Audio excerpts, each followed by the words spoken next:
ಶುಭೋದಯ. ಕರ್ತನಿಗೆ ಸ್ತುತಿ. ಈ ಸುಂದರವಾದ ಮೇ ತಿಂಗಳಲ್ಲಿ ನಾವು ದೇವರ ವಿನಯಶೀಲ ಮತ್ತು ನಿಷ್ಠಾವಂತ ಸೇವಕನಾದ ಸಂತ ಜೋಸಫರನ್ನು ಗೌರವಿಸಲು ಒಂದಾಗಿ ಸೇರುತ್ತಿದ್ದೇವೆ.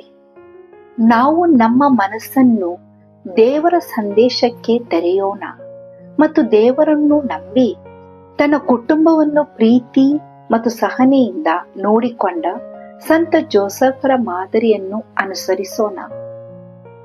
ದಿನ 28.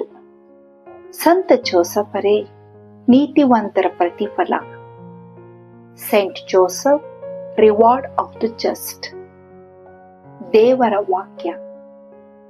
ನೀತಿವಂತನು ತನ್ನ ನಂಬಿಕೆಯಿಂದಲೇ ಬದುಕುವನು. ಹಬಕ್ಕೂಕ್ 2 ವಾಕ್ಯ 4. ಜ್ಞಾನ. ದೇವರ ಸನ್ನಿಧಿಯಲ್ಲಿ ನಡೆಸುವ ಸಾರ್ಥಕ ಜೀವನವೇ ದೊಡ್ಡ ಪ್ರತಿಫಲ. ಪ್ರಾರ್ಥನೆ. ನನಗೂ ಶುಭ ಮರಣದ ಕೃಪೆಯನ್ನು ಮತ್ತು ಯೇಸುವಿನೊಂದಿಗೆ ನಿತ್ಯ ಜೀವವನ್ನು ದೊರಕಿಸಿಕೊಡಿ. ಆಮೆನ್.